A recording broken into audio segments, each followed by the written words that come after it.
Hola a todas y todos, ¿cómo andan?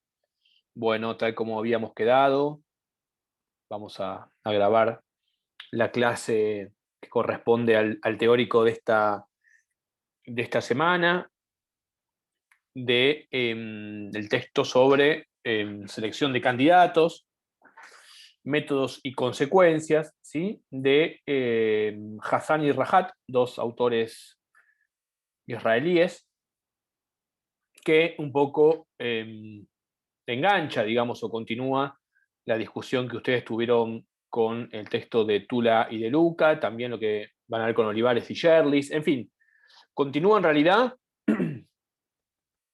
con varias cuestiones que hemos venido viendo, que hemos venido atendiendo, como son aquellas, y en este caso quizás más específicas, ¿no? Capaz que hemos ido un poco de lo más general a lo particular, pero toda la cuestión que tiene que ver con selección de candidatos está vinculada a, de acuerdo al texto que tenemos hoy, por lo menos, diría, dos dimensiones, por lo menos, ¿no? De lo que hemos venido viendo. Por un lado, la cuestión de los partidos políticos, que esto ya lo hemos venido viendo, siempre les digo, desde el inicio y funciona como paraguas, como el marco general, finalmente, en el que tratamos de analizar los partidos políticos y los sistemas electorales como dinámicas institucionales de la democracia. Y por el otro lado, precisamente con la cuestión de la democracia, o con la mayor o menor democratización incluso de instancias institucionales dentro de la democracia. Yo creo que el texto puede leerse en esas dos coordenadas y me parece que es el marco un poco en que los autores están propiciando las claves de lectura. Entonces, de nuevo, mirar la cuestión de la selección de candidatos como algo propio e interno a la dinámica de los partidos políticos, y por otro lado, cómo eso afecta de un modo más general a la cuestión de la democracia o de la democratización de la vida pública, en definitiva, relacionado con la mayor posibilidad o la menor posibilidad, diría así, legales y extralegales inclusive, o normativas y no normativas, de que la ciudadanía elija a sus candidatos. Y van a ver que en el texto sobre todo se está refiriendo a los candidatos que van a ocupar algún tipo de banca o que van a estar, digamos, ¿no? En el ámbito del Parlamento. Pero más allá de eso, podemos ir más allá de eso y podemos pensar obviamente el texto como un texto que está pensando la dinámica propia, ¿sí? A partir de ciertos criterios que ahora vamos a ver, de la selección de candidatos como, de nuevo, un aspecto que a veces parece menor, que a veces parece secundario, pero bueno, precisamente en estos textos que estamos viendo en esta parte de la materia intentan colocar esa discusión en un nivel, digamos, eh, relevante. Quizás en nuestro país es más reciente esa discusión, sobre todo por la presencia de las PASO, que efectivamente es un mecanismo para seleccionar a los candidatos. Hay una ley, ¿sí? Bueno, justamente ahora hay toda una discusión sobre si va a haber paso o no va a haber paso, pero en principio podríamos decir efectivamente que las pasos tienen, y en este sentido puede leerse en relación al texto, tienen también esta misma dimensión. Por un lado uno puede decir es un aspecto democratizador, la ciudadanía, el conjunto de la ciudadanía va a votar a los candidatos, por lo tanto ya es una dimensión más democrática en el sentido de participación y de que esos candidatos no son seleccionados, no son elegidos por la cúpula de un partido, por los agentes de un partido, por una instancia institucional que el partido organice para seleccionar a los candidatos, sino que en el caso, por ejemplo, argentino, las PASO, ¿no? Suponen una elección que tiene carácter nacional y que es incluyente, para usar un término que ya está en el texto, que es incluyente. Y por el otro lado, ese era el aspecto, digamos, de su relación a la mayor o menor democratización, es decir, en relación a la ciudadanía votando más allá de la posibilidad que tienen los partidos de elegir, más allá del poder que pueda tener un partido, tiene que ver también con algo importante que es, que no está directamente en el texto, pero que es importante, que es, permite, digamos, la competencia entre los partidos y permite cierta estructuración de los partidos políticos, ¿no?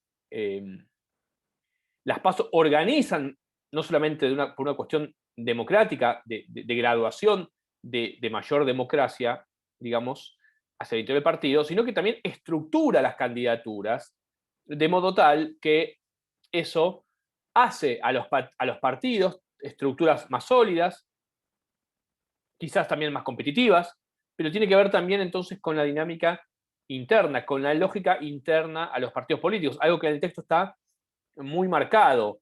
En ese sentido, volvamos a Panebianco. Es un texto que hay varias cosas para mí dando vueltas de Panebianco, aunque no se lo cite, y las voy a decir ahora. Bueno, primero, obviamente, de nuevo, pensar en la dimensión interna del partido. Segundo, pensar la cuestión de los incentivos. Van a ver que en un momento aparece la palabrita incentivos selectivos, ¿sí?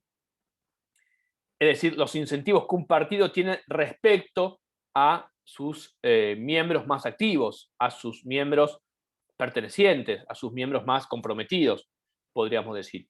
Y también está la cuestión de las facciones, ¿sí? ¿Se acuerdan de las facciones? Otra palabrita que estoy dando vueltas, que conecta, por lo tanto, un poco con Panebianco, que es un autor, digamos, muy importante en ese sentido, porque, como ya vimos, está mirando, digamos, la cuestión institucional desde un punto de vista interno de los partidos y no solamente, o no sobre todo, de hecho, visto de cara a la sociedad. Van a ver que el texto al mismo tiempo señala la falta de estudios, ¿no? La falta de estudios comparativos sobre esta materia, es un poco lo que yo decía antes. Bueno, eh, también el texto está mirando cómo se ordena el campo, digamos, ¿no? El campo de discusión, el campo de las temáticas que están relacionadas a la cuestión de la selección de candidatos. Por lo tanto, también señala una cuestión importante que es cuál es el estado de la cuestión de esta problemática, ¿no? De esta problemática que es la selección de candidatos, que es muy importante entonces para los partidos políticos. Porque la selección de candidatos es un mecanismo que no deja de tener impacto, no deja de tener obviamente sus consecuencias, por eso métodos y consecuencias, hacia el interior de los partidos políticos. Tiene que ver, entonces sí, van a decir los autores, tiene que ver también con luchas de poder hacia el interior de los partidos políticos. Es decir, la cuestión de la selección de candidatos en general como concepto es algo que se tramita, es algo que sucede, es algo que se desarrolla hacia el interior de los partidos políticos. Por eso también decíamos tener en cuenta, ¿no? Los textos de Tula, de Luca, en fin, todo, como siempre les digo, va acumulando en torno a estas problemáticas. ¿Por qué es importante, digamos, ¿no?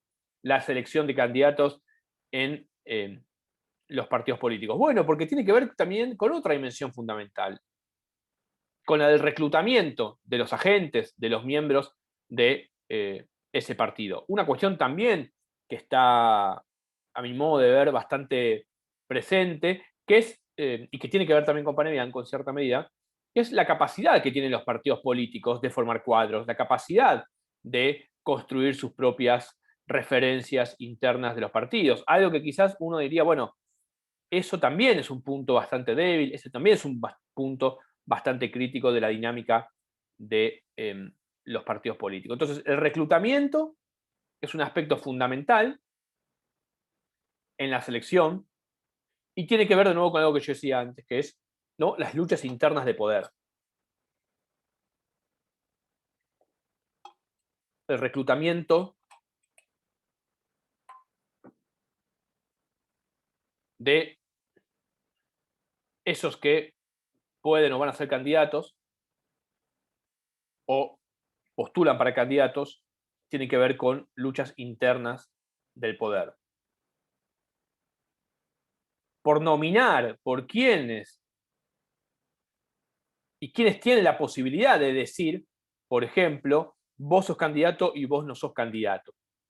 Es decir, ahí tiene un poder de nominación. Tiene que ver incluso con esta palabrita que también hemos visto con Panebianco, que no está en el texto, pero por eso todo el tiempo un poco resuena, que es la coalición dominante. ¿Quiénes son las élites? ¿Quiénes dominan un determinado partido y por lo tanto tienen el poder de nominar, en esta clave del poder interno partidario, de nominar quiénes pueden ser candidatos, quiénes pueden competir? Van a ver que el texto tiene varias citas, eso me parece interesante. Les voy a leer una en la página 39, que dice: no resulta entonces sorprendente que las disputas entre facciones más fuertes y altamente cuestionadas sean aquellas que tienen lugar a causa de la elección de sus candidatos. Pues lo que está en juego en esa lucha, como los bandos opositores bien saben, no es otra cosa que el control del núcleo de aquello que el partido reivindica y hace. Me pareció muy importante esta cita, porque aquello que el partido hace y puede hacer, entre otras cosas, es esa capacidad de seleccionar sus candidatos. No es una cuestión menor. Van a decir, los autores, tiene consecuencias muy importantes para los partidos, en cómo funcionan los partidos, en cómo son los partidos, la cuestión de la selección de las candidaturas. Una palabrita que les decía yo, las facciones internas. Las disputas entre las facciones internas son cuestiones importantes entonces hacia el interior del partido. Bien.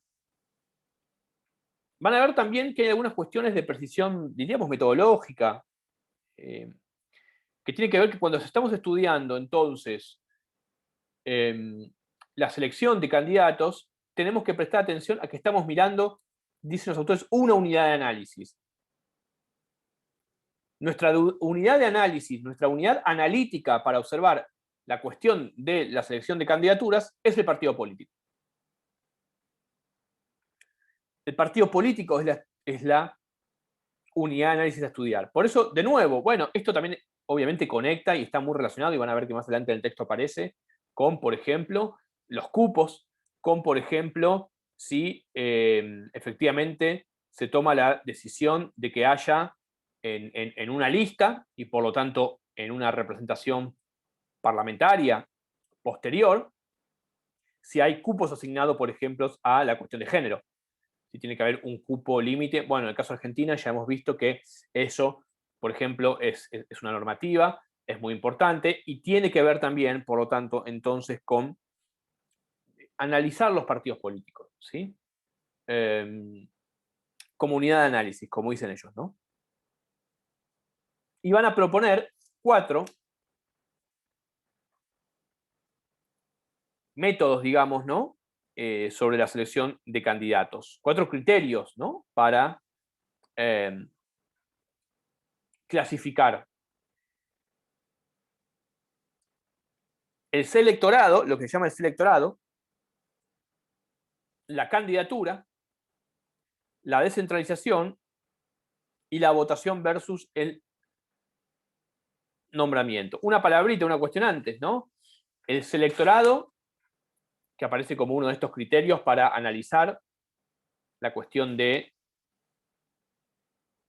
las candidaturas y su proceso, tiene que ver con, porque la palabra es una palabra que nosotros no usamos quizás, pero es la forma en que fue, la mejor forma en que pudo ser traducida, dice ahí una nota, van a ver una nota a la edición y a la traducción. El selectorado es la cantidad, ¿sí?, de gente que puede elegir candidatos. Y de eso tenemos una cantidad amplísima, como puede ser el Padrón Nacional Electoral. Todas las personas van y seleccionan a sus candidatos, en nuestro caso en las PASO, o al contrario, puede haber un método de selección de candidatos mucho más acotado, intrapartidario, que tiene que ver con instituciones partidarias específicas que van a realizar esa selección. Eso también va a tener consecuencias hacia adentro del partido y, por supuesto, en términos que decíamos más generales de la democracia. Pero entonces, el selectorado es el cuerpo que elige a los candidatos. Eso puede ser muy amplio o muy restringido o intermedio. Ahí van a ver que, y les sugiero que estén atentos a las figuras. La figura 1, por ejemplo, habla de esto, ¿no? De en una línea entre mayor inclusión o menor inclusión, o entre inclusión y exclusión respecto de quiénes eligen a los candidatos, ¿no? En el punto en la línea de inclusión, bueno, el electorado en su conjunto. Esa dimensión obviamente es más incluyente, si todo el mundo puede elegir los candidatos, y en el grado de mayor exclusión del electorado es el líder del partido. Diríamos uno versus muchos, uno versus todos. En el medio hay agencias, hay instituciones que pueden, digamos, justamente estar en el medio, no ser ni tan excluyentes ni tan incluyentes al momento de seleccionar. Pero el selectorado entonces es quiénes son los que seleccionan a los candidatos. Bueno, eso tiene que ver, por supuesto, con cada país, con cada cultura, con cada normativa, cuando digo cultura, cultura política, ¿no? Con cada normativa, sobre todo. Nosotros tenemos las pasos, a pesar de que sabemos también que quizás las PASO es una instancia donde también previamente sí se ha discutido algo dentro de un partido político, dentro de una coalición, en la cual, bueno, la ciudadanía en general está excluida. ¿Quiénes pueden hacer esa discusión? Bueno, los afiliados, los miembros del partido, es decir, un segundo anillo más reducido. Pero al momento de seleccionar los candidatos que van a competir electoralmente, en nuestro caso tenemos las PASO. Por lo tanto, nosotros nos ubicaríamos en el punto de mayor inclusión, porque el conjunto de la ciudadanía, el conjunto del electorado elige. Ahí van a ver que tiene un ejemplo que está muy bueno también, que es el de Estados Unidos. Las primarias, ¿no? Si son abiertas o si son cerradas. Si son más abiertas o si son cerradas. Y eso va a depender incluso de la legislación estadual, en fin, de una serie de cuestiones normativas, como decíamos, que van a colocar esa cuestión cuantitativa de qué tipo de electorado y qué cantidad de electores hay en una determinada sociedad, en un determinado país. Eso lo tienen en la figura 1, ¿sí? ¿Cómo entonces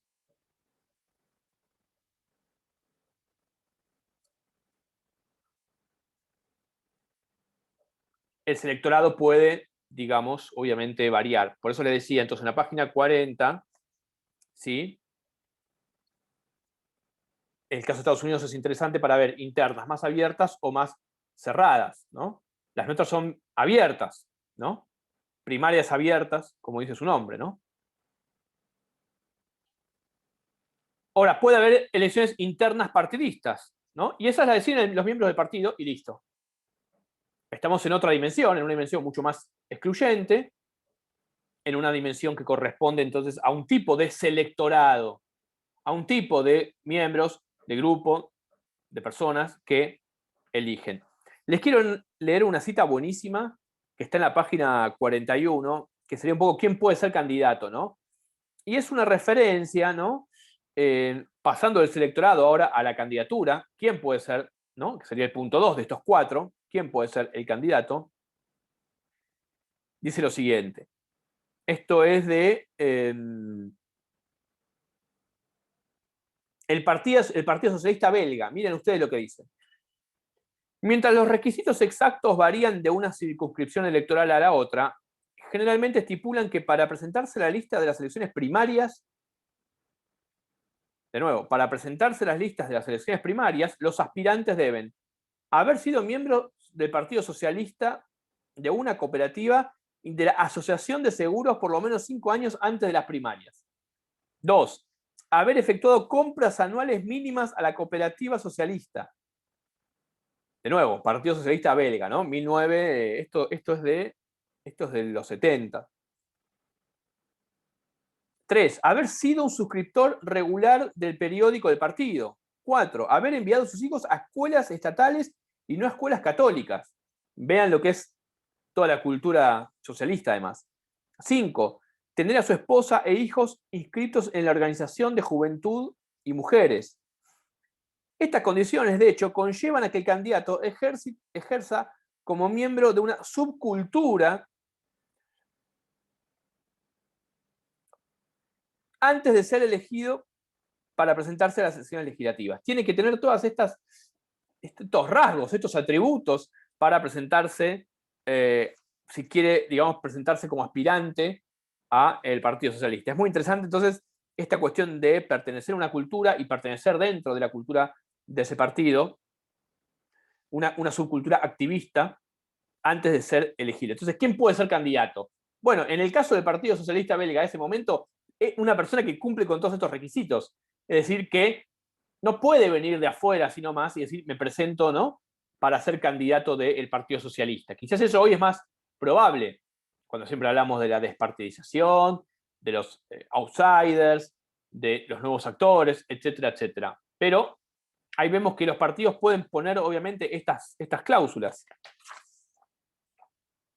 Y sigue y termina. Estas implican un tipo de socialización impuesta durante la cual se asume o se espera que el aspirante absorba los valores y actitudes apropiados, así como un fuerte compromiso con el partido. Por lo tanto, ese candidato no puede ser cualquiera, tiene que ser alguien que esté perteneciendo, alguien que esté imbuido, empapado de esa cultura socialista, en este caso, que implica una serie, digamos, de prácticas, que implica una serie de prácticas de participación, y que por lo tanto no cualquiera se puede presentar. Entonces, ahí está la cuestión de la afiliación previa también, ¿no?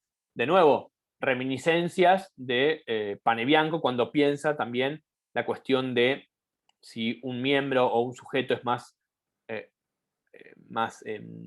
si está más afiliado, si está menos afiliado, si es simpatizante, si no es simpatizante, cuál es eh, por ejemplo, y después dice que inclusive, o sea, lo que tenemos es un requisito, ¿no?, bastante excluyente. Es un criterio, por lo tanto, bastante excluyente. Eso lo tiene en la figura 2. Con la figura 1 veníamos electorado, figura 2 veíamos candidaturas. Pero también es entre inclusión y inclusión. Inclusión, todos los ciudadanos. Exclusión, miembros del partido, más algunos requisitos adicionales. Bueno, estaríamos un poco, ¿no?, en esa línea de un criterio más excluyente, ¿no? En el medio están los miembros del partido solo. Entonces tenemos todos los ciudadanos, inclusión total de quién puede presentarse a candidatura, miembros del partido, como una instancia más de centro, y intermedia, y los miembros del partido más los requisitos adicionales sería un elemento ya mucho más de exclusión para presentarse, en el caso de este ejemplo del Partido Socialista Belga, a las elecciones.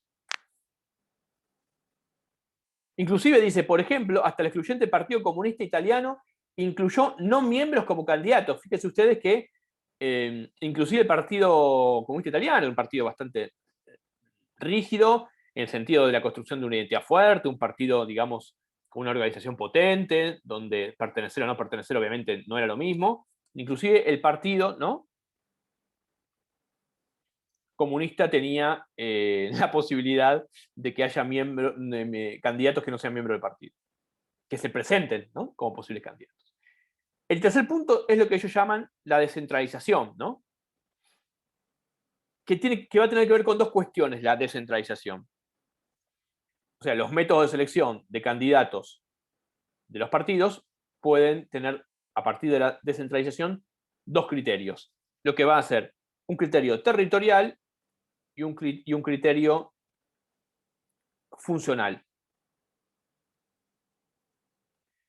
Cuestiones territoriales, por ejemplo, la priorización, si la descentralización es territorial, cuando se elige dentro de un partido, cuando los que eligen dentro, ¿no?, del partido nominan a candidatos como puede ser de un líder local, una rama del comité partidista, ¿no?, o todos los miembros del partido o votantes en un distrito electoral. Y la descentralización del método de selección puede ser también funcional, decíamos, ¿no?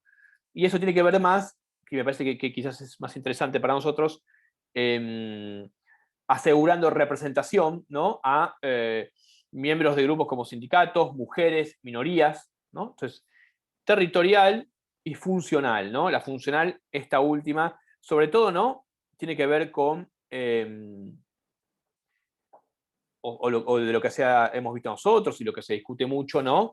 Es la cuota para mujeres, ¿no? Pero también, por ejemplo, vean ustedes los sindicatos. También hay una discusión, y surgió el otro día, y no es nueva, digamos, en el marco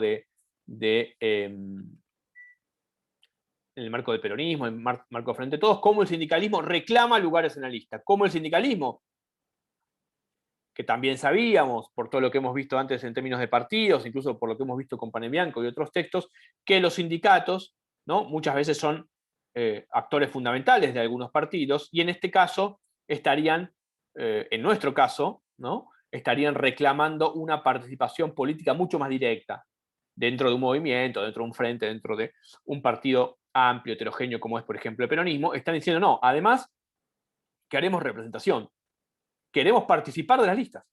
Esa es la discusión. O sea, que en términos del texto sería la dimensión funcional de la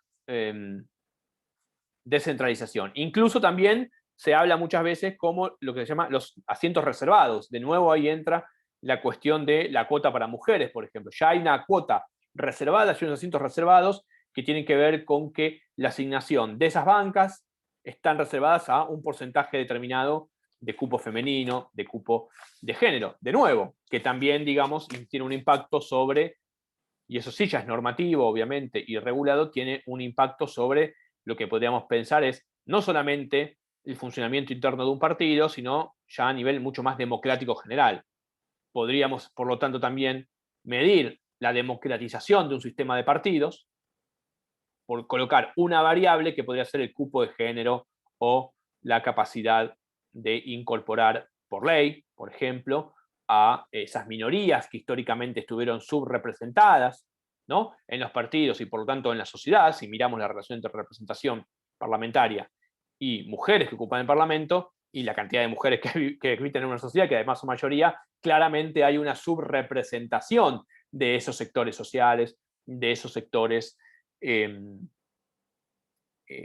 este caso, digamos, de género, para poner cómo es la terminología habitual, ¿no? Se da por supuesto que obviamente la política es una cuestión masculina, donde dominan los hombres, etcétera, etcétera. Bueno, estas normativas, estas formas, lo que tienen es el intento y la capacidad, por lo tanto, ¿no? De generar un cambio en la representación. A esta cuestión, digamos, de la descentralización funcional, le cabería la cuestión de la participación de las mujeres, pero también de otros actores quizás minoritarios. Y luego, cuarto punto, votación versus nombramiento. Ahí van a ver que, bueno, nosotros ya hemos trabajado bastante sobre eso, que eso va a tener que ver también con, sobre todo, con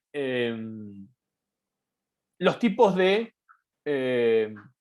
representación. Si es una representación proporcional, si la forma en que se elige es de representación proporcional o por sistema mayoritario. Y de nuevo ahí lo que tenemos como un dato importante es si los sistemas electorales son uninominales o plurinominales, ¿sí? Recuerden de nuevo esto que es muy importante para nosotros, la cuestión de los distritos uninominales, elige un candidato, y por lo tanto en general lo que se aplica es un sistema de mayorías, y en los distritos plurinominales lo que se juega o cómo en realidad se eligen a los candidatos supone un sistema de representación más de tipo proporcional. Entonces, en el cuarto punto, ¿sí? Votación versus nombramiento, va a estar en juego cuál es el sistema electoral que se aplica, cuál es la forma, ¿no?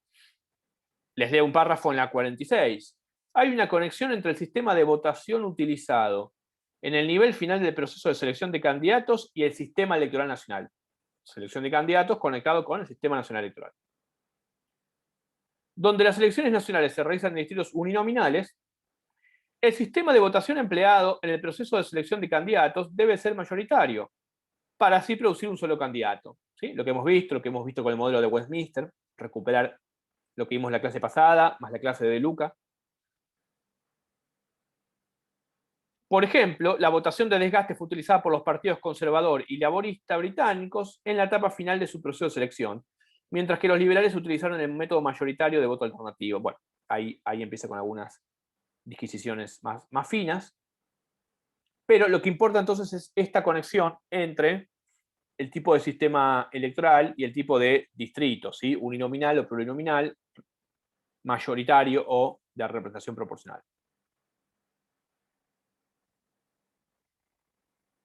Bien. Ahora bien, va a haber diferentes consecuencias políticas según el método utilizado, ¿no?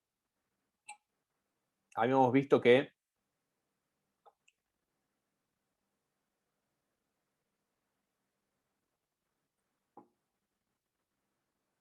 dividíamos la selección de candidatos en base a 4 grandes dimensiones: selectorado, candidaturas, descentralización y votación versus nombramiento.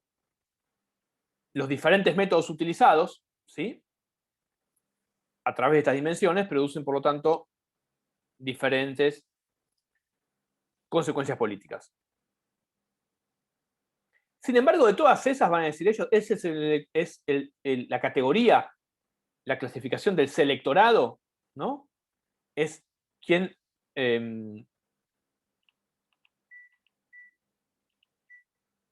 mejor determina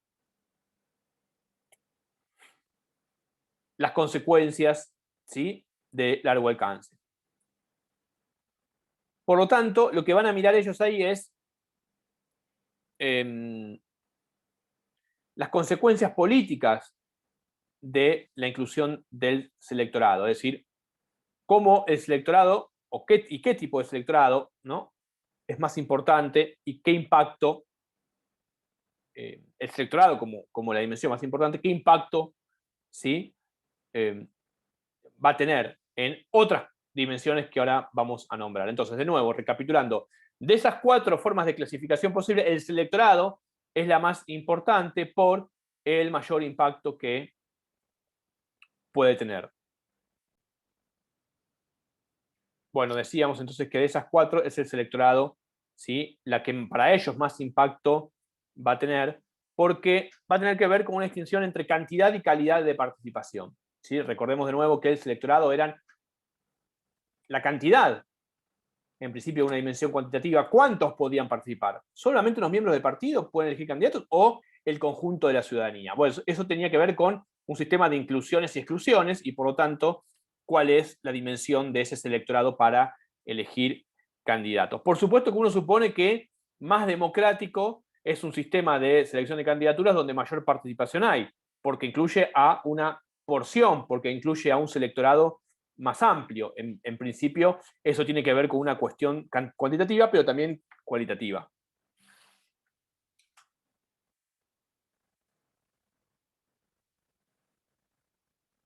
Pero también va a tener que ver esta cuestión con el tipo de afiliación. Otra dimensión, la calidad de la afiliación.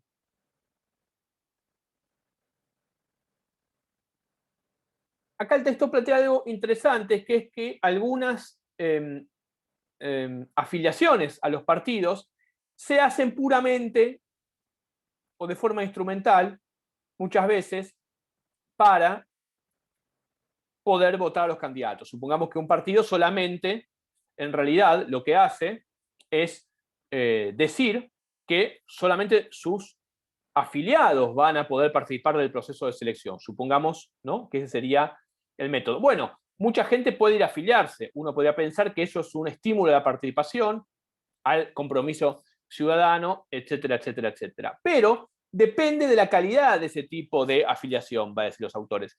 Si es circunstancial, solamente para eso y puramente instrumental, o si es permanente. Esa diferencia es fundamental para ellos, porque la cuestión circunstancial no redunda necesariamente en una participación democrática en el tiempo que favorezca al partido, sino más bien que tiende a producir como una suerte de ruido respecto de los que sí son afiliados permanentes y están, precisamente por como su término lo dice, permanentemente dentro del partido. Por lo tanto, las afiliaciones circunstanciales pueden ser como una suerte de distorsión respecto de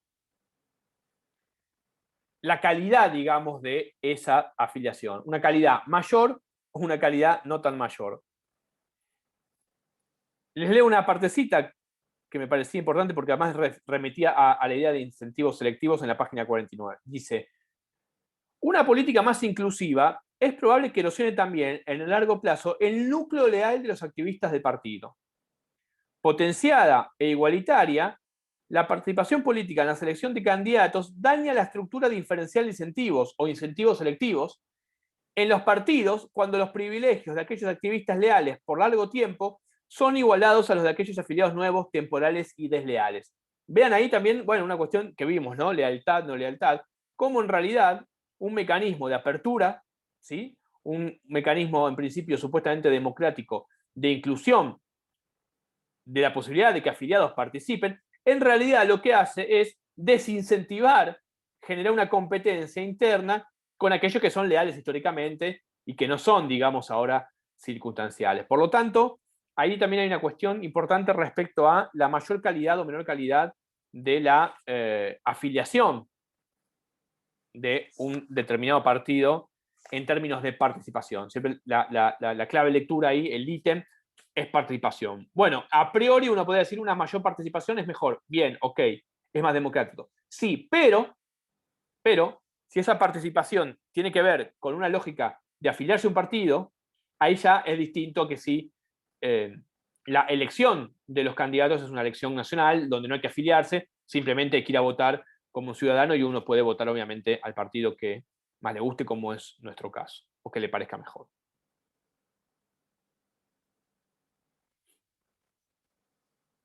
Bien.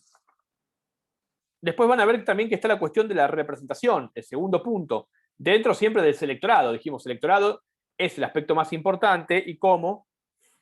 Después vimos entonces dentro del electorado la cuestión de la participación y de la representación, porque es el electorado la categoría, la forma de clasificar que más nos importa, que más información nos da y que más impacto tiene dentro de lo que estamos estudiando, dicen los autores. Mirando el electorado es donde más información vamos a quizás poder sacar. Recordemos que el texto comienza diciendo que lo que hay es un déficit, ¿no?, de información, un déficit de investigación.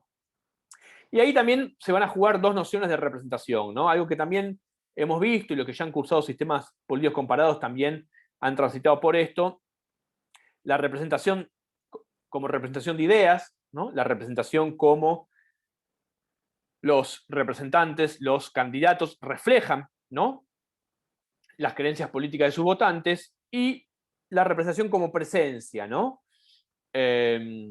Como similitud, diría Sartori, como mayor identificación, ¿no?, con un grupo quizás determinado. ¿Y por qué quería marcar esto? Porque si bien ambas representaciones son importantes para la selección de candidatos dentro de un partido,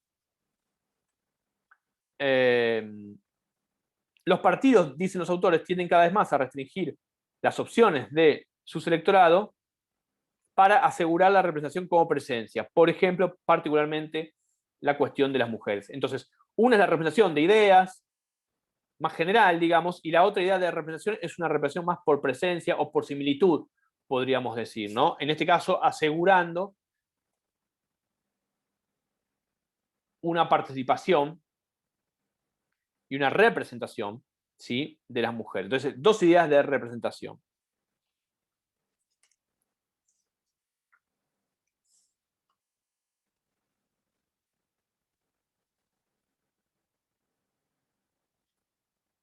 Avanzando un poco más en el texto,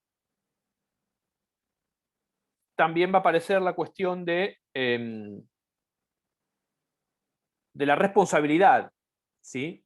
También siempre mirando la cuestión del electorado. Les quería leer algo.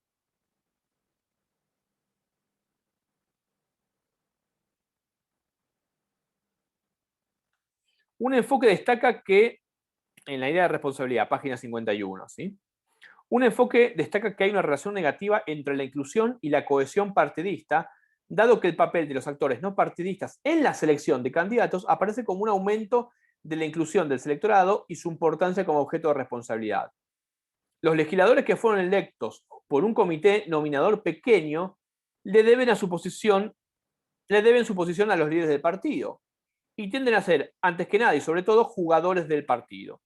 Se espera que los legisladores que fueron electos por agencias partidistas, ¿ven? Agencias partidistas, no por todo el electorado, por agencias partidistas dentro de un partido, sean las más de las veces jugadores del partido, aunque sin embargo se diferenciarán de alguna manera en cómo, en sus esfuerzos por promover las demandas e intereses de los grupos a los que el partido sirve como su base de poder.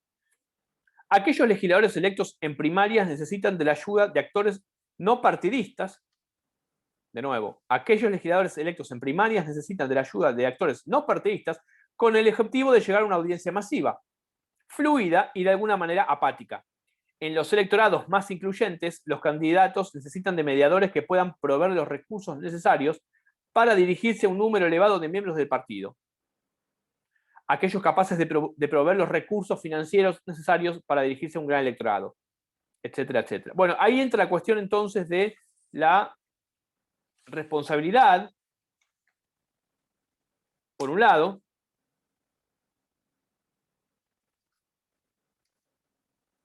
y de la capacidad de cohesión que tienen los partidos políticos, ¿no? O las consecuencias, ¿no?, de los métodos más incluyentes en partidos de baja cohesión. Es un poco lo que yo decía antes, como el caso, por ejemplo, de Estados Unidos. Y les quería leer también esto. El comparar el nivel de cohesión partidista, algo que señala Sartori también, ¿no? Cuando Sartori habla de que los partidos políticos funcionan a pesar de sí mismos, ¿no? El presidencialismo bipartidista, también para conectar con eso, el presidencialismo bipartidista funciona a pesar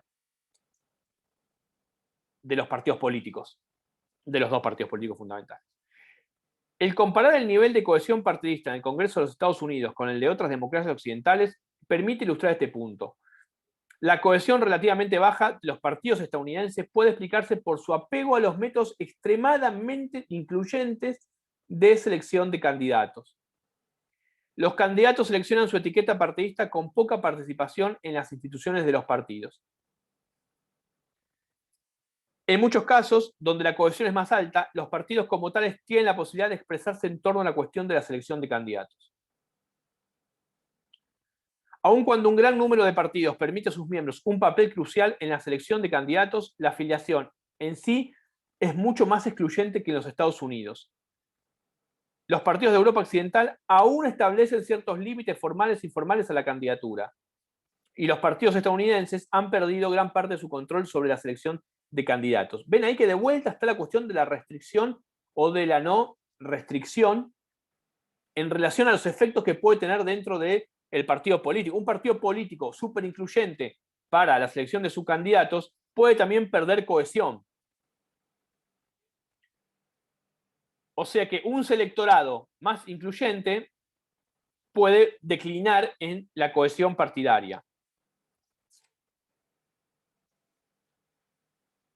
Pero un enfoque o un modelo basado en la idea del partido cártel, de Katz-Meyer, recuerden volver al texto de Cingolani, partido cártel, ¿sí? Los partidos que básicamente cartelizan el juego político y no dejan entrar a otros.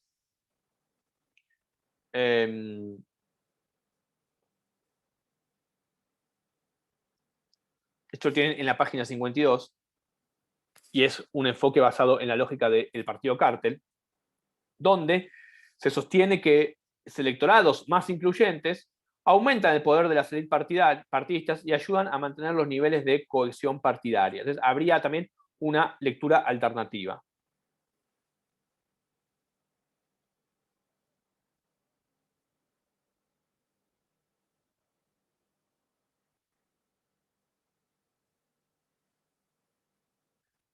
Les leo. Un aumento de poder nominal en la base del partido se logra a expensas de los activistas de nivel medio, ya que son estos los que pueden ser capaces de coordinar y desafiar la autonomía de los líderes del partido. El razonamiento detrás de este enfoque es que es más probable que las audiencias partidistas menos intensas, atomizadas, desorganizadas e inestables, capten las señales del liderazgo partidista más visible.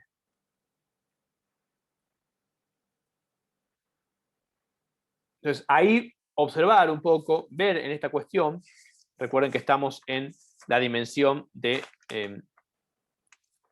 la responsabilidad,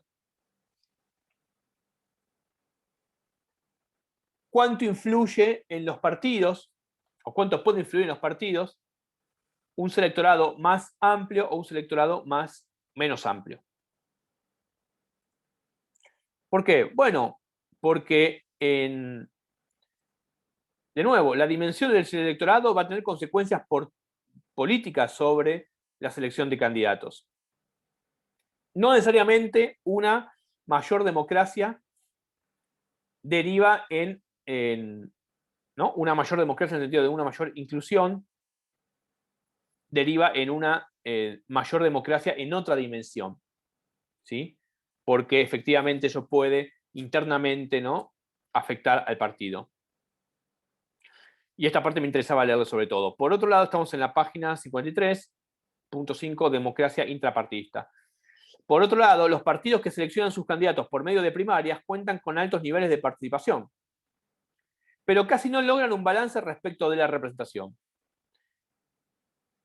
Esto indica que para ser considerado verdaderamente más democrático, los partidos deberían buscar un método de selección de candidatos que logre balancear de manera óptima las dimensiones democráticas como participación, representación, competencia y responsabilidad, o sea, las 4 dimensiones del electorado. Y esto tiene que ver, digamos, con la agenda hacia adelante, ¿sí? Con el desarrollo sobre todo, de estudios de métodos de selección para tener un mayor registro y una mayor capacidad de pensar estas cuestiones. De que no necesariamente un método supuestamente más democrático impacta más democráticamente dentro de un partido. Entonces, los métodos de selección de candidato no solo afectan la política partidaria, la dinámica interna, lo que decíamos al inicio, sino que también pueden reflejar la política partidaria. Entonces, afectan a la política partidaria, pero reflejan también el modo en que esa política partidaria se desarrolla. Sin embargo, esos estudios no están tan potenciados, no están tan desarrollados, ¿no? Y esa es un poco la propuesta que ellos dejan, digamos, como hacia el final. Entonces, como para ordenar un poco, el texto es bastante breve, digo, e intenté hacer una síntesis sobre los aspectos más importantes. Decíamos, por un lado, cosa que está al final, cómo la selección de candidatos no solo nos habla de cómo funcionan los partidos, sino también cómo afectan a los partidos, ¿no? Ver esa doble dimensión. Siempre estamos pensando en una dimensión, digamos, de interna a los partidos. En definitiva, todo candidato es un candidato a un partido. Por supuesto, esto ya lo sabemos. No habría posibilidad de candidatos fuera de partidos, en tanto, por ejemplo, en nuestro país, y el texto también habla de esto, lo da por supuesto, por lo menos, las candidaturas están en estructuras partidarias. Bien. El tipo de selección de candidatos, ¿cómo va a ser? Bueno, totalmente incluyente o totalmente excluyente. Eso va a hablar también del nivel de democratización interna del partido, de cómo, digamos, se van a seleccionar, por ejemplo, candidatos con cupos, caso de las mujeres, que en Argentina tenemos una normativa. Sí, por supuesto, sí se van a resolver en una instancia de las PASO, que ahora decíamos hay toda una discusión. Si mirando textos como los de Oliveros y Shirley, si van a estar desdobladas, ya en un caso más práctico, en un caso de cronograma, en un caso de agendas políticas electorales mucho más mirando nuestro cronograma electoral. Si se van a quitar o no se van a quitar, por supuesto, eso favorece la democracia, desincentiva la democracia, digo, en un contexto de crisis de la democracia, de crisis de la representación, por ejemplo. No digo que sea el contexto actual, aunque el contexto actual tiene algo de eso. ¿Es bueno o no es bueno quitar las PASO? Digo, ¿es una demostración de un reforzamiento de la democracia o más bien es un desdén, digamos, por incentivar la participación? Bueno, seguramente no hay un criterio de definición único de eso, porque uno puede pensar que una parte de la población dice las PASO para qué sirven si en algunos partidos realmente no hay competencia verdadera. En fin, ahí entraríamos en toda una serie de disquisiciones. Acá tomamos un poquito de distancia de esta realidad y el texto nos permite abordarla, o por lo menos tomar algunas herramientas que nos permitan pensar, digamos, cómo los partidos políticos y cuáles son las estrategias que los partidos políticos se dan en esta selección. Este texto leído con los textos de los prácticos que también apuntan a pensar la cuestión de la selección de candidatos. Pero me parece que este texto lo que tiene sobre todo es esta cuestión de pensar cómo hay dos niveles fundamentales, decíamos, o dos dimensiones más que dos niveles. Por un lado, la democracia en términos generales, y que supone, digamos, la selección de candidatos, y cómo esa selección de candidatos se da en los partidos políticos, que son los actores fundamentales de la democracia, por lo menos en esta instancia institucional, para elegir a quienes nos representarán en el tiempo. Así que bueno, les dejo, como hemos quedado la clase que viene nos vemos de forma presencial, sincrónica, virtual sincrónica, igual vamos a estar avisando. Y recuerden que la recuperación, el recuperatorio del examen, del primer examen va a ser, como lo pusimos ya en el cronograma, pero lo vuelvo a repetir por las dudas, va a ser en clase de práctico el 1 y el 2 de noviembre. ¿Sí? Así que bueno, les dejo un saludo y nos estamos viendo. Traten de leer, como siempre les digo, y bueno, y nos estamos viendo.